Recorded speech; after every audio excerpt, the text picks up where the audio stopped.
Բարև ձեզ, այսօր մեր տաղավարում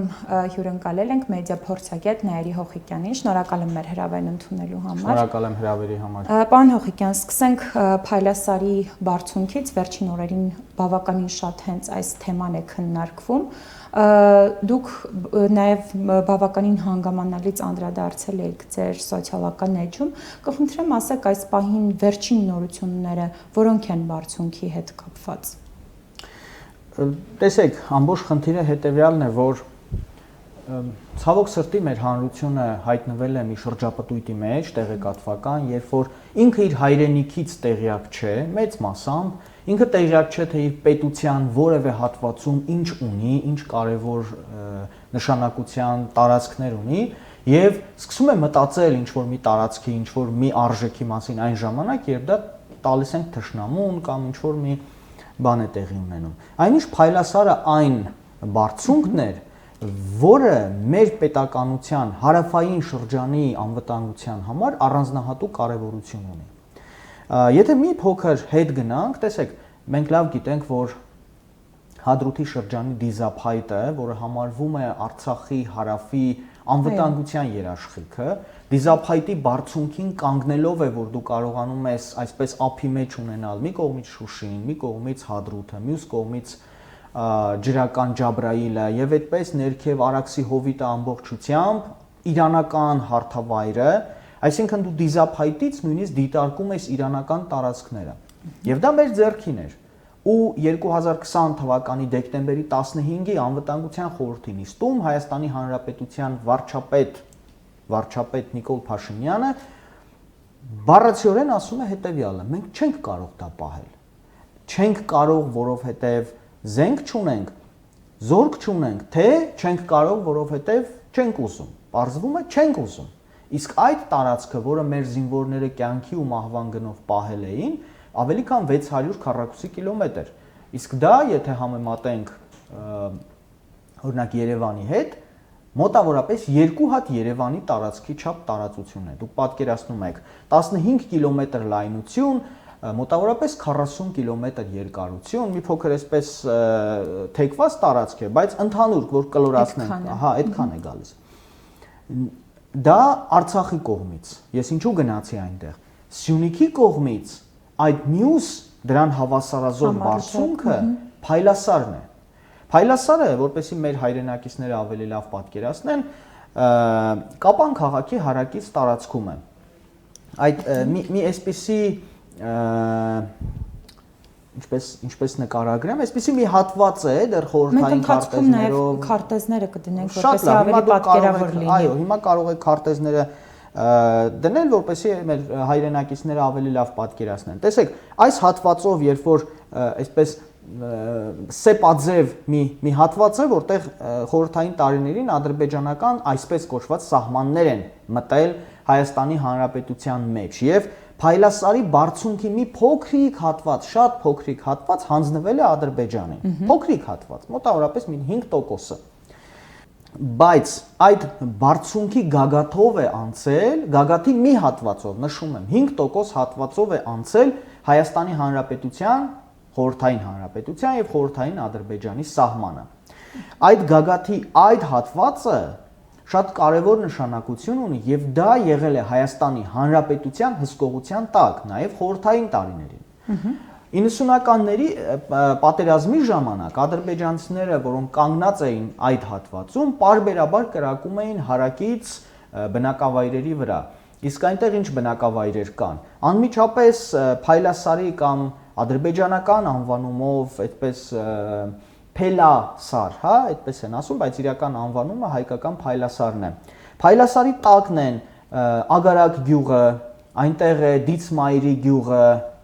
ձախ կողմ այսպես եթե նայում ենք, մոտավորապես 6 գյուղեր կան, Ուժանիս գյուղն է, հիմա անունները հստակ այդպես, նաև Սյունիք գյուղը կա, Սյունիք գյուղը կա, Սյունիք գյուղից մի փոքր դեպի այն կողմ նաև Կապանի օդանավակայանն է։ Դուք պատկերացրեք Կապանի օդանավակայանը, որը շատ կարևոր ռազմավարական նշանակություն ունի, ուղիղ գծով Փայլասարի գագաթից նշանառության տակ է։ Մոտավորապես 6-7 կիլոմետր է ուղիղ գծով, նույնիսկ ավելի քիչ Փայլասարի գագաթից մինչև Կապանի օդանավակայան։ Իսկ Փայլասարի գագաթից մինչև հարակից գյուղերը, ինչպես նշեցի, Ագարակը, Դիցմայրին եւ այլն, 1-2 կիլոմետր առավելագույն, այսինքն օրինակ Ագարակին կարելի է սովորական ավտոմատով կրակել Ագարակ գյուղին։ Էլ չասեմ, որ գյուղի բնակիչները իրենց կենթանիներին արածացնում են անմիջապես Փայլասարի տակ, այսինքն կարելի է սովորական քարով խփել, մարդկանց վնասել։ Այսինքն այս պահին ամբողջությամբ այդ տարածքները ձեր կողմից նշված իրենց նշանառության տակ են։ Միանշանակ։ Ոչ միայն նշանառություն։ Այո, նշանառության տակ է։ Այդ հատվածում մենք որևէ կետում առավելություն չունենք, պարոն։ Ունեինք մինչև 3 օր առաջ։ Մենք այնտեղ զորք ունեինք, մենք այնտեղ ունեինք հակաօդային պաշտպանության հարթակ, որտեղ կանգնում էր մեր հակաօդային պաշտպանությունը, կանգնում էին մեր զինվորները, ռադարներն էին դրվում, եւ մենք կարողանում էինք այդ հատվածից փաստացի վերահսկել թշնամու տեղաշարժը մինչև Կովսական, ժողովրդին հասկանալի Զանգիլան։ Եվ թշնամին որևէ տեղաշարժի, որևէ զորքի տեղաշարժի դեպքում մենք տեղեկություններ էինք ստանում այդ հատվածից։ Եվ դա ոչ միայն կարևոր էր մեզ համար, կարևոր էր նաև Իրանի համար։ Տեսեք, ադրբեջանցիները վերջին շրջանում անընդհատ վայրահաչում են, բողոքում են, թե պատերազմի ժամանակ 2020 թվականի իրանական կողմը գաղտնալսել է եւ նաեւ վերահսկել է ադրբեջանա-թուրքական զորքերի տեղաշարժը եւ ամբողջ ինֆորմացիան փոխանցել է հայկական կողմին։ Պարզ է, չէ՞ որ մենք էլ նույնը պիտի անեինք եւ անենք մեր ռազմավարական դաշնակցի, տվյալ դեպքում Իրանի համար։ Երբ որ ջրականում, Կովսականում կուտակված են ադրբեջանական, թուրքական եւ ահաբեկչական զորախմբեր եւ դիմացը իրանական կողմում իրանական զորքն է եւ մեծ վտանգ կա, որ Իսրայելի աջակցությամբ Թուրքիան, Ադրբեջանը, ահաբեկիչները կարող են մտնել Իրանի տարածք, մենք որպես բնական դաշնակից պարտավոր ենք Փայլասարի գագաթից դիտարկել ամբողջ այդ զորքի տեղաշարժը եւ տեղեկությունները փոխանցել Իրանին։ Հիմա եթե դու գագաթը հանձնում ես Իրանի, ներողություն Ադրբեջանին, պարզ է, չէ՞ որ դու զրկվում ես եւ քո դաշնակցին զրկում ես տեղեկություն ստանալու հնարավորությունից։ Պարոն Հոխիկյան, անընդհատ շեշտվում է, որ մենք բարձունքի այդ հատվածը տվել ենք առանց մի կրակոցի ադրբեջանական զորքը առաջ է եկել, մերոնք հետ են գնացել։ Ինչ պայմանավորվածությունների շրջանակներում կարող էր մտնել կոնկրետ այս դեպքը, ինչ որ բանավոր կամ գրավոր, ինչի մասին խոսք կարող է լինել։ Մենք նոր փաստաթղթերի հետ գործ ունենք, թե արդեն Ես զրուցել եմ եւ զրուցում եմ Սյունիքի մարզի նաեւ զինվորականության հետ, Կապանի այդ հատվածի մեր զինծառայողների, նաեւ սպայական կազմի հետ, մարդիկ պարզապես այսպես ծայրահեղ ծանր հոգեբանական վիճակում են, բարկացած են, թե ոնց կարող են այսպես ուղակի բանավոր պայմանավորվածությամբ Հայաստանի Հանրապետության անվտանգային կարևորագույն հատվածները հանձնել թշնամուն։ Նույնիսկ հատվածներն էլ ըստ էության ամբողջը բանավոր պայմանավորվածությամբ։ Այո, գիտեք, այստեղ ես քանի որ տեղեկություն չունեմ գրավոր պայմանավորվածության մասին չեմ կարող պնդել ոչ այն ոչ այն։ Ավելի հակված եմ մտածելու, որ Ադրբեջանը ուզել է, սրանք էլ տվել են։ Ադրբեջանին դա պետք է։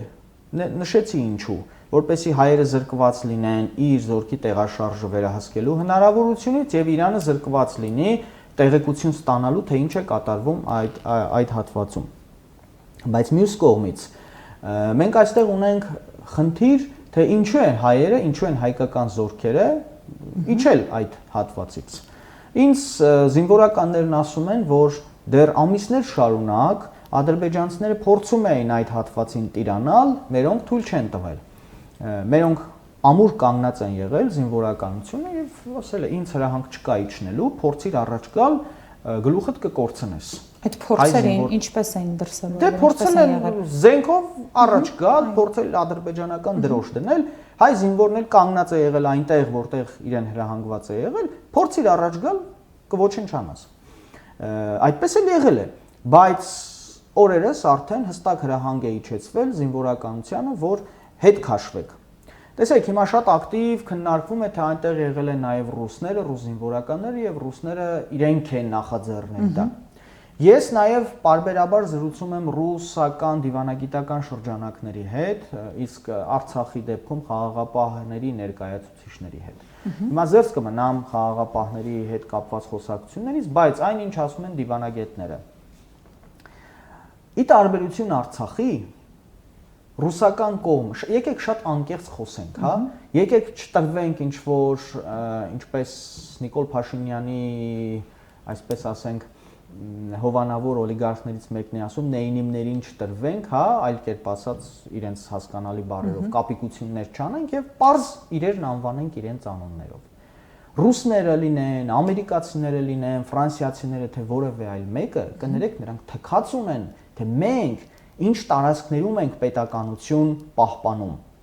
Ռուսների համար անհրաժեշտ է, որ Սյունիքի մարզում ռուսական զորքը կանգնած լինի եւ իրենք այստեղ ներկայություն ունենան։ Հիմա դա Սյունիքի մարզը կլինի 43 կիլոմետր լայնությամբ, թե 41, թե 40, թե 35, էական չի։ Նրանց համար կարևոր չի։ Նրանք մեզ շատ հստակ, դուք կարող եք այստեղ հրավիրել Հայաստանի Հանրապետության քաղաքական, դիվանագիտական իշխանության որևէ ներկայացուցչի, ցանկալի է բարձրագույն, եւ հարց տալ, ինչ են ձեզ ասում ռուսները։ Ռուսները շատ հստակ ասում են. պայմանավորվեք Ադրբեջանի հետ։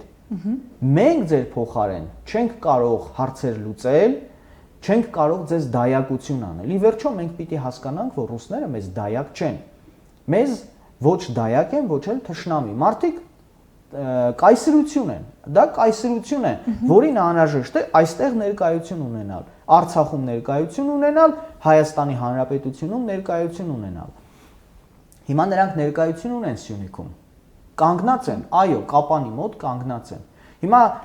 դուք իրենք ասում են որոշեք Ադրբեջանի հետ։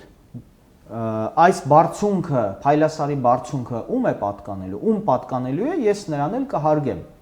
Հիմա եթե քո իշխանությունը այնքան անողնաշար է, որ Ադրբեջանին ասում է դե ուզում է տանկ, ռուսը պիտի գա մեր փոխարեն գնա ադրբեջանցիների հետ կռիվանի, իսեր Աստծո ես չեմ ուզում որևէ մեկին պաշտպանել։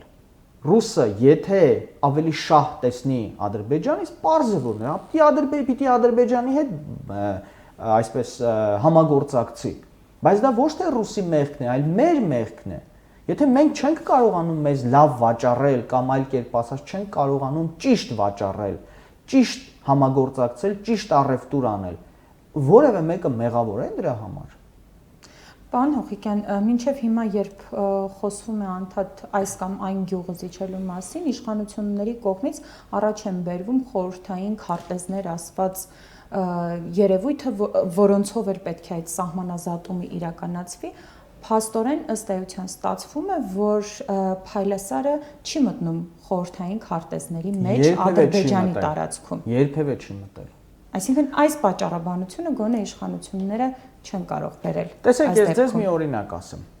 Սրանից մոտ 6 տարի առաջ 2015 թվականին այնպես ստացվեց, որ ես գործընկերներիս հետ ակտիվ պայքարի մեջ էի ադրբեջանցիների դեմ մեր տեղեկատվական դաշտում։ Եվ մենք ինչ որոշեցինք, որ Արցախի մի կոնկրետ տարածք, որը կոնկրետ Մարտունու շրջանի պատկանող, բայց 90-ականների պատերազմի ժամանակ մնացել էր Ադրբեջանի հսկողության տակ։ Որոշեցինք, որ Google քարտեզներում դա պետք է փոխենք եւ դարձնենք Արցախին ենթակա Արցախի կողմից վերահսկվող տարածք։ Ընդհանրապես խոսեցինք Google-ի կոնկրետ տարածաշրջանային ներկայացուցչի հետ, լավ վերաբերմունք ցույց տալ եւ այլն եւ մի քանի օր հետո Google-ի քարտեզներում Արցախի Մարտունու շրջանի այդ տարածքը հայտնվեց հայկական զորքերի կողմից վերահսկվող տարածքի մեջ։ Ադրբեջանցիները հիստերիա, վայրահաճություն եւ այլն, բայց այդպես էլ մնաց։ Ինչ եմ ուզում ասել։ Ադրբեջանցիները բավական մեծ փողեր են ծախսում այսօրվա Google քարտեզներում իրենց համար ցանկալի, իրենց համար նպատակահարմար սահմաններ գծելու համար։ Դա դժվար չէ։ Դա մի քանի միլիոն դոլարի ծախս է, որը Ադրբեջանը, նույնիսկ Հայաստանը կարող է իրեն թույլ տալ, եթե իշխանությունը լինի ազգային նպատակներ ունեցող։ Սա Google-ի առումով, խորհրդային քարտեզների առումով կամ բազմաթիվ քարտեզներ։ Եթե Ադրբեջանը հիմնականում հենվում է 1975 թվականի քարտեզների վրա, որտեղ մի շարք տարածաշրջաններում եղել են իրենց համար ցանկալի, մեզ համար ոչ ցանկալի սահմանագծումներ, ապա Հայաստանի Հանրապետությունն ասում է, դե գիտեք, եկեք 1988 թվականի քարտեզների վրա հենվենք։ Ես էլ ասում եմ, եկեք, եթե այդպես ամեն մեկին ցանկալի քարտեզներ է, ես առաջարկում եմ հայկական կողմը թող 1921 թվականի քարտեզների վրա հենվի։ Ինչու՞։ Որովհետև 21 թվականի քարտեզներով Կովսականը, Ղուբաթլուն, դրանք բոլորը մտնում էին Հայաստանի Հանրապետության, ոչ թե Արցախի, այլ Հայաստանի Հանրապետության տարածքի մեջ։ Ալ լճերի հատվածը այն 226 քառակուսի կիլոմետր տարածքը, մոտավորապես Երևանի չափ տարածքը մտնում էր, դա Գեղարքունիքի մարզի ներքևն է, այսպես սեպաձև խրված է, հիշում եք։ Երկու լճերը, մեծ ալ եւ փոքր ալ լճերը, որտեղից իդեպ սկիզբ է առնում աղբյուրներից սկիզբ են առնում Արփա եւ Որոտան գետերը եւ սնում են Հայաստանի Հանրապետության մեծ մասը, դրանք էլ էին Հայաստանի Հանրապետության կազմի մեջ։ Դե եթե մեզ նպատակահարմար քարտեզներ ենք հաշվի առնում, եկեք 1921, լավ 26, նույնիսկ 29 թվականի քարտեզները վերցրեք։ Բայց ինչու դա չեք վերցնում։ Ադրբեջանը վերցնում է այն, ինչ իրեն հարմար է եւ ճիշտ է անում, իր տեսանկյունից ճիշտ է անում։ Եթե նրանք խելացի են, իսկ մենք հիմար, ով է մեղավոր։ Էլի ռուսներն են մեղավոր, թե ամերիկացիները։ Մենք։ Պարոն Հոխիկյան, ինչ նոր վտանգներ են կոնկրետ առաջանում Փայլասարը զիջելով։ Պատերազմի։ Ադրբեջանը պատրաստվում է պատերազմի։ Տեսեք, յուրաքանչյուր խելամիտ մարդ, ով քիչ թե շատ ուսումնասիրում է արդեն Սյունիքից Արդեն Սյունիքի վրա հարձակվելու, Իրանի վրա հարձակվելու։ Ադրբեջանը հիմա կոնկրետ եղել եւ այսօր էլ է մի քանի գերտերությունների ձեռքին որպես խաղալիք։ Մի բան են տալիս Մեծ Բրիտանիա, Թուրքիա, Միացյալ Նահանգներ, Իսրայել։ Սրանք այն հիմնական երկրներն են, ինչ որտեղ նաեւ Սաուդյան Արաբիա, որոնք խնդիրներ ունեն եւ նպատակներ ունեն Իրանի վրա հարձակվելու։ Բացարձակ պատահական չէր, որ Հայաստանի քաղաքական իշխանության հետ գործարքի մեջ մտնելով Թուրքիան սահման բացելու եւ 5 միլիարդ դոլար Հայաստանում տնտեսական ներդրում անելու դիմաց Հայաստանի առաջ պայման դրեց իրենց հանձնել Արաքսի հովիտը, ջրական, կովսական եւ այլն։ Պատահական չէր, որովհետեւ հենց այդ հատվածից է, որ թշնամին Ադրբեջանի եւ Թուրքիան, նաեւ Իսրայելը եւ Մեծ Բրիտանիան պիտի ներխուժեն Իրանի հյուսիսային շրջաններ։ Հիմա տեսեք, խնդրում եմ դուք հաշվի առեք եւ վերլուծեք։ Ադրբեջանը մեր քաղաքական իշխանությանը կուտ տալով կամ ներքին պայմանավորվածությամբ վերցնում է, ստանում է այն բարձունքները, որոնք կարևոր թեկուզ դիտարկման առումով նշանակություն կարող են ունենալ առաջիկա պատերազմի ժամանակ։ Երբ որ դու չես կարող կույրես, չես տեսնում թե քո թշնամին ուր է գնում, որովհետև բարձունքները, որտեղից դու կարող ես վերահսկել, քոնը չեն։ Իսկ թշնամու տեղաշարժը գոնե Արաքսի հովտում դու կարող ես վերահսկել Դիզափայտից եւ Փայլասարից։ Երկուսն էլ տվել ես թշնամուն, երկուսն էլ քո ձեռքում էին, երկուսն էլ տվել ես առանց մեկ կրակոցի։ Դիզափայտի հատվածում դու զորքը հետ ես քաշել։ Դու կարող ես հետաքննություն անել եւ նաև ականատեսներից 2020 թվականի դեկտեմբերի 15-ի անվտանգության խորհրդի մասնակիցներից, որոնց մեջ եղել են նաև այսօրվա ոչ խորհրդարանական ընդդիմության ներկայացուցիչներ, Բարգավաճ Հայաստան կուսակցությունից, Լուսավոր Հայաստանից, նաև այլ մարդիկ, իրենցից ճշտել։ Իդեպ նրանք են ինձ պատմել, թե ինչ է ասել Նիկոլ Փաշինյանը։ Խնդրեմ իրենցից ճշտեք։ Ինչպես է մարդը ասել, որ ես չեմ պահելու Դիզափայտը, ես տալիս եմ, ես առանց կրակոցի տալու եմ եւ զորքը հետ եմ քաշելու։ Եվ ահա այն ժամանակ, երբ մեր կամավորները հիմնականում Շիրակի մարզից 62 կամավորներն ասում էին, այսքան կռվել ենք, պահել ենք Դիզափայտը, հիմա պիտի հենց այնպես տանք թշնամուն, չեք տալիս, գնացեք գերի ընկեք։ Եվ այդ 62 տղաները, որոնք այսօր Ադրբեջանում տանջվում են, 5-ն էլ օրերս վերադարձան, հենց Նիկոլ Փաշինյանի անձնական մեղավորության տակ են։ Հիմա դուք հարց եք տալիս, ինչ կարող է մեզ բերել։ Փայլասարը եւ Դիզափայտը ապահովելու էին գոնե տեղեկատվության ճիշտ ստացումը եւ մշակումը թշնամու տեղաշարժի առումով։ Դու տվել ես թշնամին զորքեր է կուտակում, թշնամին ապաստարաններ է կառուցում զորքի համար, նաև որոշակի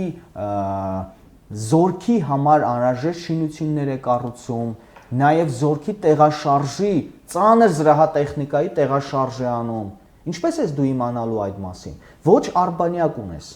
Արդեն 3 տարի ես անընդհատ պայքարում եմ մեր արբանյակի համար։ Արբանյակ, որը 2017 թվականի վերջին արդեն մնացել էր մի ստորագրություն, որպեսզի սկսեինք։ 18 թվականին այս ապազգայինները եկան եւ չեղարկեցին Արբանյակի ծրագիրը։ Արբանյակ չունես տիեզերքում, որպեսզի տեսնի զորքի, թշնամու զորքի տեղաշարժը։ Գոնե բարձունքներից կարող է իր դա տեսնել։ Դա էլ էս հանձնում։ Ինչի համար։ Որովհետեւ թշնամին պատրաստվելու է հարձակվել Սյունիքի մարզի վրա, հարձակվել Իրանի վրա։ Սա է ամբողջը։ Պարոն Հոխիկյան, նայեք, դուք ասում եք, որ այսօր Ադրբեջանը պատրաստվում է հարձակման։ Մենք այսօր խնդիր ունենք դեպի Սյունիքի մարզ ճանապարհների, ասում են, որ արդեն օդային սահմանն էլ բացվել է թշնամու համար։ Ամեն օր էլ իրենք Այո, նման պայմաններում մենք օրինակ ինչպես են կարողանալու ռազմական սնուցում իրականացնել Սյունիքի մարզում։ Մասնավորապես Կապանում, երբ Գորիս-Կապան ճանապարհին էլ մենք մեծ խնդիր ունենք։ Մեր իշխանությունները ոչ բարով ասում են, որ մինչև նոյեմբերի կեսերը Տաթև-Կապան ավտոճանապարհը արդեն պատրաստ կլինի ամբողջական շահագործման։ Այդ զարգացումները օրը-օրվա վրա են լինում։ Ճիշտ եք ասում։ Մենք դժվար կարողանանք։ Ես ձեզ անկեղծ ասեմ, այս պահի դրությամբ իմ միակ հույսը այն է, որ Սյունիքի մարզում ռուսական բավական մեծ զորախումբ կա, մի քանի զորամաս կա ռուսական, եւ հարձակվել Սյունիքի մարզի վրա նշանակում է հարձակվել Ռուսաստանի վրա։ Բայց, ինչպես քիչ առաջ ասացի, Ռուսաստանը կայսրություն է եւ նրա համար առանձնահատուկ կարեւորություն չունի։ Դու ունես 43 կիլոմետր լայնությամբ Սյունիքի մարզ, թե ասենք 40 կիլոմետր կամ 30 կիլոմետր։ Այստեղ մենք է, որ պիտի մեր պետական անվտանգության մասին մտածենք։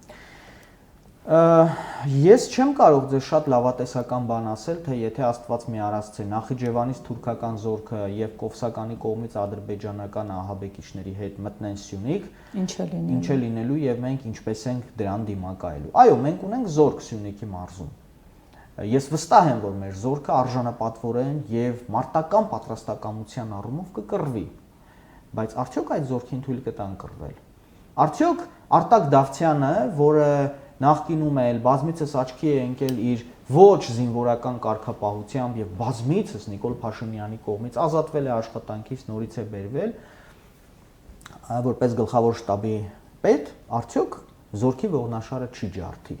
Արդյոք չեն հրահանգի նահանջել, պատվավոր նահանջ եւ այլն եւ վերջում օրինակ այդ ռազմական գործողությունների ամենակարևոր պահին, երբ հրահանգ տրվի օրինակ զորքին նահանջել, ասենք Արտակ Դավթյանին ազգային հերոսի կոչում չեն տա։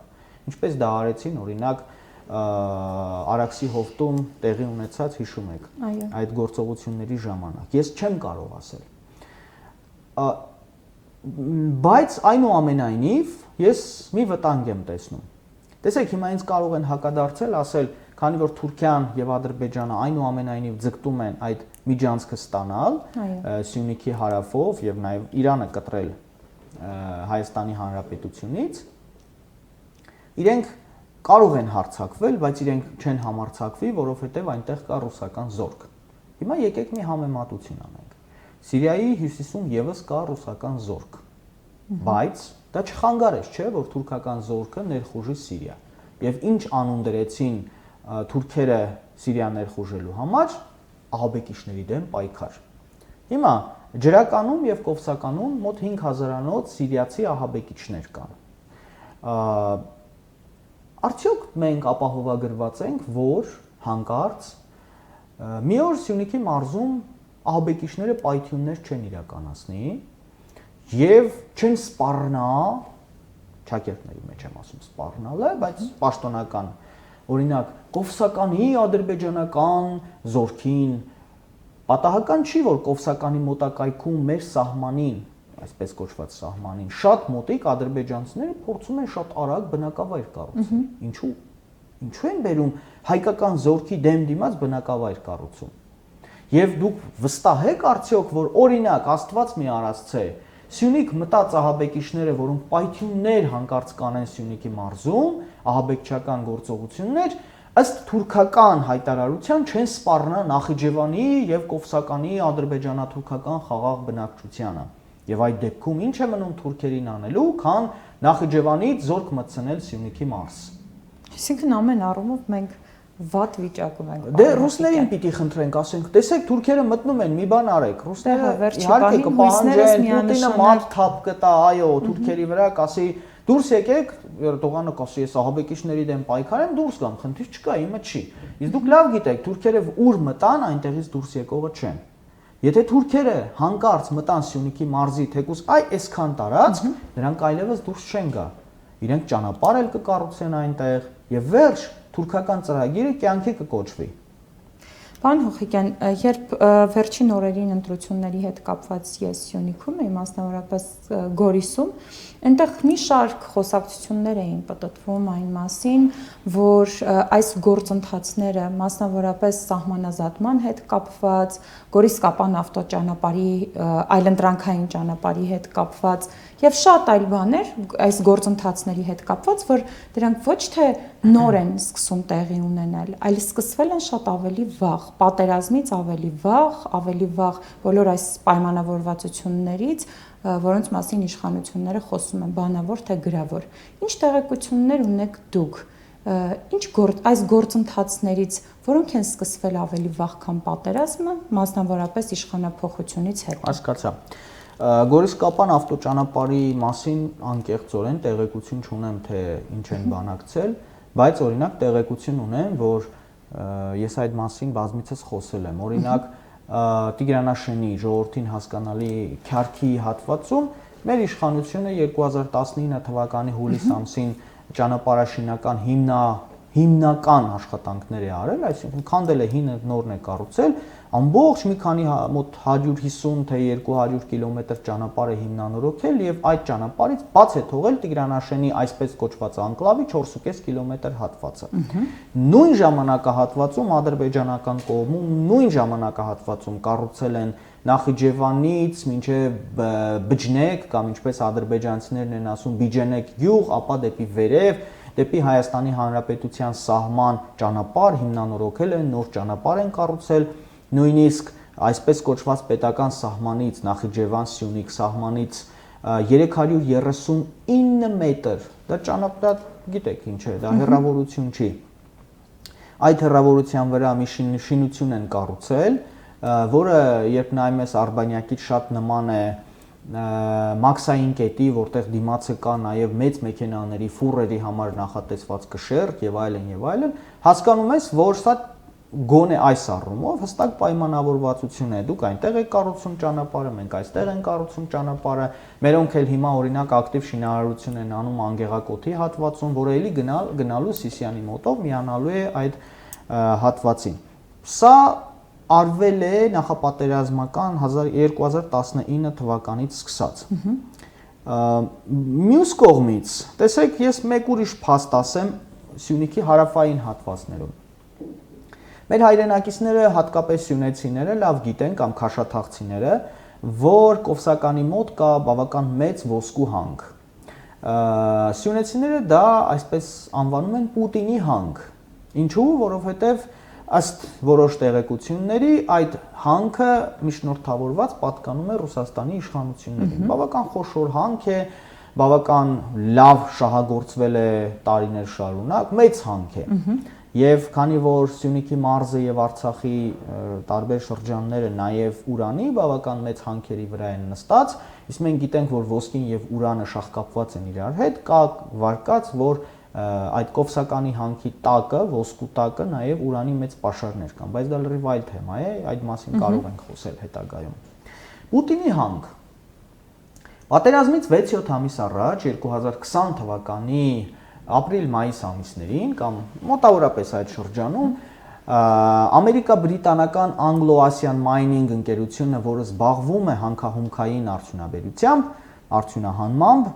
դիմել է Ադրբեջանին խնդրանքով իրեն վաճառել Կովսականի ոսկու հանքը, նշածս Պուտինի հանքը, անգլիական։ Իսկ դուք գիտեք, որ Բրիտանիան եւ Ռուսաստանը թշնամական են փաստացի։ Ադրբեջանը համաձայնել է եւ բավական մեծ գումարով բրիտանական այդ Anglo-Asian Mining ընկերությանն է վաճառել Կովսականի ոսկու հանքը։ Բրիտանական ընկերությունը դիմել է Հայաստանի կառավարությանը թույլտվության համար, դեմ չլինելու համար։ Հայաստանի կառավարությունը հայտարարել է, որ դեմ չի, որպեսզի Ադրբեջանը Բրիտանիային վաճառի Հայաստանին պատկանող, Արցախին կոնկրետ պատկանող Պուտինի հանքը։ Ռուսները զրկվել են այդ հանքը շահագործելու հնարավորությունից։ Ավելին ձեզ ասեմ, պատերազմի ժամանակ, երբ ադրբեջանցիները այսպես մարշով առաջ էին գալիս Արաքսի հովտում, հասան մինչև Կովսական, այդ հանքը, ըստ իմ տեղեկությունների, չէին կարողացել գրավել, որովհետև ռուսները դրոշը դրել էին, հիշում եք, որ սահմանին, Սյունիքի սահմանին եւ այլն ռուսները դրոշը դրել էին, աչքերդ կհանեմ, եթե առաջ գաս, հիշում եք։ Եվ ադրբեջանցիները առաջ չէին գալիս։ Այդ թվում նաեւ այդ հանքն էր, հանքում իրենք չէին համարձակվում առաջ գալ։ Եվ ադրբեջանցիները հանքին տիրացան այն ժամանակ, երբ Հայաստանի վարչապետը մի գիշերվա մեջ բանավոր համաձայնությամբ դեկտեմբեր ամսին այն 18 կիլոմետրը, որը մեզ էր, այդպես մերոնք դեռևս քաշաթաղում կանգնած էին, պահում էին, պարզապես համաձայնեց հանձնել Ադրբեջանին։ Այսինքն կոնկրետ Կովսականի ոսկու հանքը, որը այլ կերպ սյունեցիներն անվանում են Պուտինի հանք, Հայաստանի իշխանության գաղտնի բանավոր համաձայնությամբ տրվել է Ադրբեջանին, որից հետո շատ կասկածելի գործարքով վերջերս այդ նույն ընկերությունը, որին պատկանում էր այդ Պուտինի հանքը, ստացավ Զանգեզուրի պղնձամոլիբդենային կոմբինատը։ Արդյոք այստեղ մութ գործարք չկա։ Իդեպ ստացավ, որից հետո 60%-ը, հիշում եք, հետո 25%-ը նվիրեց Նիկոլ Փաշինյանին։ Փաստացի Նիկոլ Փաշինյանին, որովհետև ընդհանրապես աշխարհում նման բան չկա, որ մի հանքի շահագործումը հանձնեն վարչապետի աշխատակազմին։ Եթե պետությանն է հանձնվում, դա հանձնվում է, ասենք, էկոնոմիկայի նախարարությանը կամ ինչ-որ մի հատուկ ստեղծված կառույցի, բայց ոչ վարչապետի աշխատակազմին։ Պարոն Հոխիկյան, Հայաստանի 29800 քառակուսի կիլոմետր։ Ավելի պակաս։ Հիմա պակաս է։ Ես ուզում էի հարցնել, որքան է այսօր, որքան։ Չեմ կարող ասել, ես չեմ տիրապետում այդ ինֆորմացիային, եթե տիրապետեի էլ հրապարակային չէի ասի, որովհետև այնուամենայնիվ դա ռազմական գաղտնիք է, բայց ես կարող եմ ասել, որ երբեք չի եղել 29000 Հայաստանի Հանրապետության։ Այո, Հայաստան։ Երբեք չի եղել 90-ականներից հետո չի եղել 29800, որովհետև օրինակ պատերազմի հետևանքով 90-ականների պատերազմի հետևանքով Ադրբեջանը Տավուշի մարզից հսկայական տարածքներ է գրավել, եւ մենք աշկ ենք փակել դրա վրա։ Հսկայական տարածքներ։ Միայն Բերքաբերի հատվածում ավելի քան 1300 հեկտար տարածք Ադրբեջանը գրավել է, այսօր սահմաններով երևում է մեր կազմում է, բայց մերը չի։ Հետո ավելի ներքև ժողովրդական լեզվով ասած Շամշադինի, Բերթի հատվածում, Չինարիի հատվածում հսկայական տարածքներ Ադրբեջանի 90-ականների պատերազմի ժամանակ առաջ է եկել։ Դա Հայաստանի Հանրապետության 29800 քառակուսի կիլոմետրից է։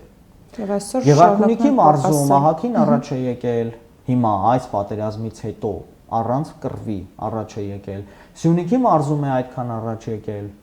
Դրանք բոլորը 29800 քառակուսի կիլոմետրի հաշվին են։ Չգիտեմ, ես հույս ունեմ եւ օգտագործելով ձեր եթերի հնարավորությունը, ես ուզում եմ, ես անընդհատ խոսում եմ մեր հայրենակիցների հետ, ես լինում եմ մեր երկրի տարբեր տարածքներում, շաբաթվա մեջ երևի մեծ մասը լինում եմ տարբեր համայնքներում, սա հատկապես սահմանային մարզեր եւ այլն։ Փորձում եմ սեփական աչքով տեսնել ինչ է կատարվում եւ հասկանալ նաեւ փորձել մարդկանց, այո, եւ տրամադրությունները ստուգել եւ մարդկանց էլ ոգի տալ, որովհետեւ չեք պատկերացնում, թե մեր հայրենակիցներն ինչքան անկումային տրամադրությունների մեջ են։ Բայց այստեղ ամենավատն է, որ մարդիկ խոսում ես հետներ, ասում են ցավալի է։ Հարգելիս, ցավալի չի, ողբերգություն է։ Եվ մեզնից ամեն մեկից է կախված այն ապագան, որը պիտի Հայաստանն ունենա։ Եթե մենք նստենք ձեզ հետ միայն խոսենք եւ մեր կոնկրետ քայլեր չանենք, մենք վաղը չէ մյուս օրը օրինակ Նորքի բարձունքը Ադրբեջանին հանձնելու մասին կաղաղակենք։ Էլի ցավալի է, ցավալի չի, ողբերգություն է։ Եվ այստեղ է, որ մեր հանրությունը պիտի ոտքի կանգնի, պիտի իր խոսքը ասի։ խոսքը ասելը միայն Facebook-ում գրելով չի։ Ինչպես եք դուք դա պատկերացնում, պարոն Հոխիկյան։ Թվում է, թե այն ինչ որ պետք է մարդկանց ոտքի կանգնեցնել, արդեն եղել է։ Լինում է այսօր էլ։ Առաջնորդ։ Միայն առաջնորդի խնդիր ունենք։ Դուք հավատացեք, եթե հիմա ոտքի կանգնի մի հարգված, գնահատված, չկեղտոտված պատմություն, լավ պատմություն, արժանապատիվ ազգային պատմություն ունեցող առաջնորդ, մարդիկ մեկ մարդու պես ոտքի կկանգնեն եւ այս սրիկաներին կուղարկեն գրողի ծոցը։ Բայց զրուցում եմ մարդկանց հետ, ասում են ով։ Ասում եմ դուք պիտի հասկանաք ով։ Ասում են լավ, մենք ունենք մեր տեխնացուները, մտածում ենք տարբերակներ եւ այլն եւ այլն։ Տարբերակներ կան, ես հիմա անուններ չտամ, որպեսզի քաղաքական ինչ որ բան չդիտվի։ Առանց էլ ինձ անընդհատ թիրախավորում են սրանցականես, նրանցականես եւ այլն, դե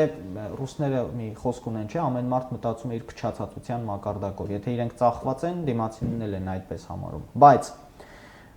մարդիկ ասում են, ասենք X անձը, մենք ուզում ենք իր հետևից գնալ, բայց որ չի խոսում, ով է մեղավոր։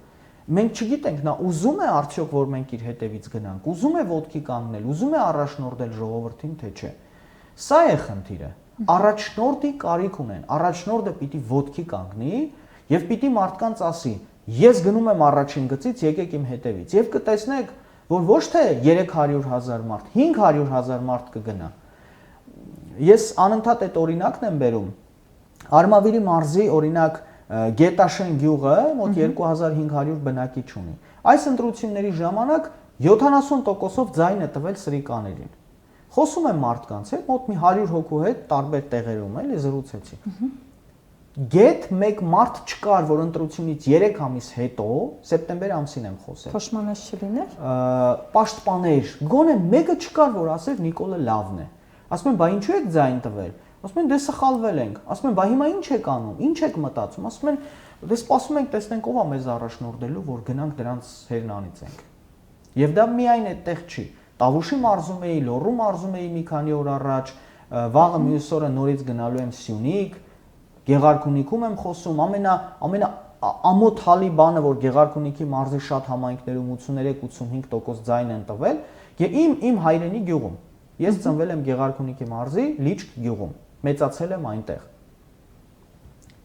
Գեղարքունիքի Լիճքի բնակիչները 83% ձայն են տվել այսօրվա այս սրիկա իշխանությանը։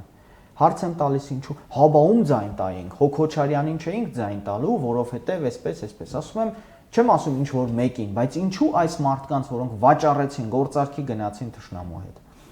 Չեն էլ ասում այդպես չի եղել, ասում են, հա մենք ընդունում ենք։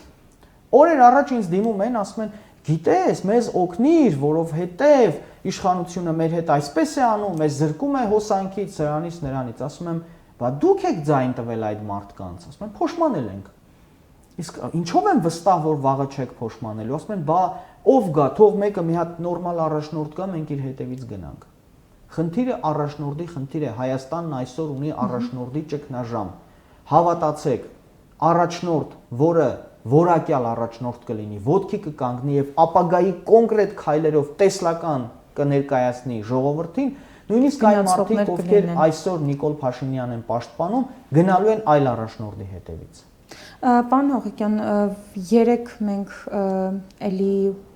գերիներ վերադարձան հայրենիք եւ կառավարությունից ոչ ոք չկար նրանց դիմավորելու։ Ինչու՞, որովհետեւ արդեն կառավարությունը ամբողջությամբ այս գործընթացից ձեռքերը լվացել է։ Բայց մենք կառավարություն ունենք։ Դե ասում եմ, փաստացի ընտրված կառավարություն։ Ես միշտ խուսափում եմ այդ մարդկանց մասին խոսել, կառավարության մասին, որովհետև գիտեք, հիշում եք, մենք սրանից մոտ 3 տարի առաջ փաստացի ես էլ եմ եղել այն մարդկանց թվում, թեպետ չեմ մասնակցել միտինգներին, ճանապարհ չեմ փակել եւ այլն, որովհետեւ զբաղվել եմ լրագրողական գործունեությամբ եւ չէի էլ մասնակցի մի բանի, որի ղեկավարը առաջնորդը Նիկոլ Փաշինյանն էր, որին ես ճանաչում եմ վաղուց։ Բայց ես ուրախ եմ եղել, որ Սերժ Սարգսյանը գնացել է, հրաժարական է տվել։ Եվ կարծում եմ, որ ավելի շուտ պիտի աներ դա։ Բայց այն ժամանակ մենք բողոքում էինք Սերժ Սարգսյանի եւ հանրապետական կուսակցության արատավոր երևույթների դեմ, որոնք կետ-կետ մի բան էլ ավելի այսօր կրկնվում են։ Այո։ Վարդան Այգեկցին մի առակ ունի, ասում է, կինը աղոթում էր չար եւ վատ ամբարո իշխանի դեմ։ Երբ մի օր իշխանը սպանեց այդ կնոջ 3 զավակներին եւ կինը նորից շարունակում էր աղոթել այդ իշխանի կյանքի համար, չար ամբարո մարդու կյանքի, ղեկավարի կյանքի համար։ Երբ իշխանը կանչեց այս կնոջը իր մոտ եւ ասաց. «Ով կին, ես քո 3 զավակներին սպանեցի, ես քո տունը խլեցի, ես քեզ անընդհատ վատություն եմ անում, դու ինչու ես իմ կյանքի համար աղոթում»։ Կինը պատասխանեց. «Այո, դու շատ վատն ես, դու չար ես եւ ամբարո, բայց քեզնից նախորդը եւս վատն էր եւ ամբարո։ Ես անիծեցի նրան եւ նա մահացավ։ Եկար դու եւ դու նրանից ավելի վատն ես։ Հիմա վախենում եմ անիծեմ եւ դու մահանաս, գա քեզնից ավելի վատը»։ Մենք փաստացի անիծեցինք եւ Սերժ Սարգսյանը գնաց, հա, այսպես ասենք։ Ով եկավ։ Ավելի չարը, ավելի ամբարոն, ավելի անհայրենիքը։ Գոնե Սերժ Սարգսյանի ժամանակ, գիտեք, կոռուպցիա կար, այո, թալան կար, այո, կար հանրապետական կուսակցության կողմից իրականացվող հակաօրինական տարբեր գործողություններ։ Ես դա ասել եմ հանրապետականներին նաև այն ժամանակ։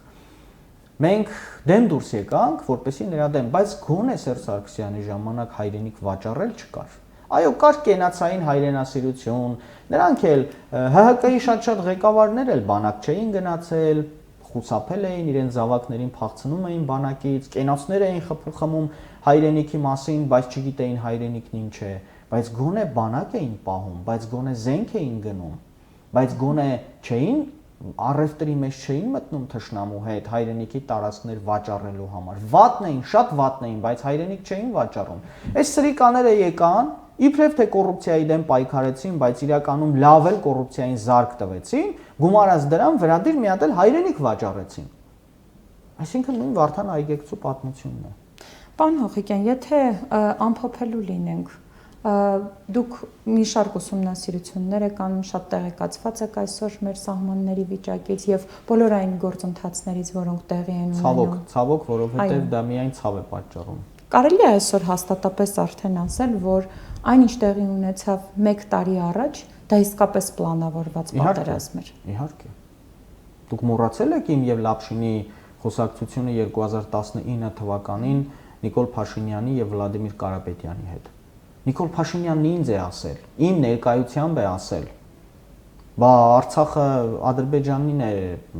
իրավական առումով։ Բայց մենք այսօր արդեն Հայաստանի սահմանների համար ենք կռիվ տալիս։ Ես չէի ուզենա, որ մենք Հայաստանի Հանրապետությունը եւ Արցախը իրարից տարբերենք։ Ես վստահ եմ, որ Նիկոլ Փաշինյանը գործարքի է գնացել Թուրքիայի հետ։ Ես պատահական չեմ ասում Թուրքիայի հետ։ Բացել Թուրքիայի սահմանը, 5 միլիարդ դոլարի տնտեսական ներդրում մտցնել Հայաստան, մարդկանց լավ ապրելու հնարավորություն տալ եւ ինչպես ինձ ասում էր Նիկոլ Փաշինյանի հայր, այսպես ասենք, հովանավոր հայր, օլիգարխներից մեկը, ասում էր դե Անտալիայից դրանք լավ փորձ ունեն զբոսաշրջային, բերելու ենք թուրքական բիզնես փորձը թուրքերին, այստեղ համատեղ կոոպերացիաներ, իր սիրելի բառն է, կոոպերացիաներ կստեղծենք հայ-թուրքական, ինչ պարտադիր է, որ հայ գործարարն ինքը սեփականություն ունենա, թող գնա Թուրքի ձեռի տակ աշխատի, Սևանա լճի ամբողջ շրջակայքում թուրքական թող հանգստավայրեր լինեն, ավելին, ասում եմ դու որ գնում ես Արցախ ու այնտեղ Արցախի հայկական իշխանություն է, դու ամեն անգամ գնում ես հայկական իշխանությունների հետ հանդիպում ես, չէ, քեզ համար կարևորը տարածքն է, հողն է, գնաս, ուրախանաս քո, եթե ասում ես հայկական է, քո հայկական հողերի վրա։ Հիմա քեզ համար ինչ կարևորություն ունի Արցախի իշխանությունը հայ է թե ադրբեջանցի է, դու էլի գնա ուրախացի քո հողերի վրա։ Սա է այս մարդկանց գիտակցական ազգային ինքնության մակարդակը։ Եվ ինչպես ԿՊ-ից մի ուրիշ բառ չունեմ ասելու, լավ չեմ ուզում վիրավորել, ես սովոր չեմ վիրավորել մարդկանց։ Բացի այդ արդեն օրենք կա։ Մեկը ասաց, ես գերադասում եմ Հայաստանը սահմանափակվի միայն Երևանով եւ Շիրակով, բայց կոռուպցիա չլինի։ Իհարկե ես այդ պահին դեմ դիմաց իրեն ասացի, ինչ եմ մտածում իր մասին եւ ԿՊ-ի մասին։ Բայց ես եթերում եմ այսպես ավելի հանդուրժող եւ կոռեկտ։ երբ խոսքը վերաբերում է իմ հայրենիքին, իմ պետականությանը եւ իմ ազգի, նույնիսկ ազգի այն ներկայացուցիչներին, ովքեր ցավալիորեն Նիկոլ են պաշտում, նույնիսկ այդ մարդկանց երբ խոսքը վերաբերում է, ես չեմ կարող հանդուրժող լինել նրանց վիրավորողների, նրանց արժանապատվությանը կպնողների նկատմամբ։ Ցավալիորեն այդ մարդկանց ուղեղները լվացած է։ ՔՊ-ում ես գրեթե չեմ տեսնում, շփվել եմ շատերի հետ, գրեթե չեմ տեսնում մեկ հոգու, ով ունի ազգային ինքնության գիտակցում։ Այդ մարդիկ ազգային ինքնությունը հասկանում են կուշտ ստամոքսով, հասկանում են ազատություններով, իսկ ազատությունը նրանք չեն հասկանում, որ դու կարող ես նաև հայրենասեր ազատ լինել։ Իսկ ով է ասել, որ այսպես արմատականությունը կամ հայրենասիրությունը միայն այսքան բեղերով, ինչ որ ինչպես մեր հայրենակիցներն են, չէ, ասում են 9-15 բեղերով, հա, ինչ որ նստել ֆիդայական երգեր երգել։ Ոչ, դու կարող ես 21-րդ դարի հայրենասեր լինել եւ պահել քո հայրենիքը, պահել քո երկիրը, պահել քո պետականությունը եւ նաեւ ազատություններ ունենալ։ Իսկ այն, ինչով մտածում է ՔՊ-ն, քաղաքացիական պայմանագիրը կամ, չգիտեմ, թուրքական մտածողությամբ այս մարդիկ, որոնց մեծ մասը իդեպ Թուրքիայում է կրթություն ստացել։ Նիկոլ Փաշինյանն էլ բացարձակ զուրկ է ազգային ինքնության որևէ գիտակցումից։ Ախր ես այդ մարդուն ճանաչում եմ, ախր այդ մարդու հետ շփվել եմ դեռ 2006-7 թվերից։ Ախր նա ինձ էր ասում, որ մոտավորապես մեզ պետք է Արցախը, հենա Արցախը կտանք, դուրս կգանք Նախիջևանով դեպի Պարսկաստան, Ադրբեջանով Ռուսաստան, Թուրքիայով, դու ինձ ասում էր, ո՞րն է այդ արևմտյան Հայաստանը, որ այդքան արևմտյան Հայաստան ես խոսում։ Պատկերացնում եք, մարդը ծաղրում էր արևմտյան Հայաստանը։ Ինչ ասես այդ մարդկանց։ Իդեպ ասել է Պետրոս Ղազարյանի ներկայությամբ։ Հասկանում եք։ Շնորհակալ եմ զրույցի համար։ Շնորհակալ։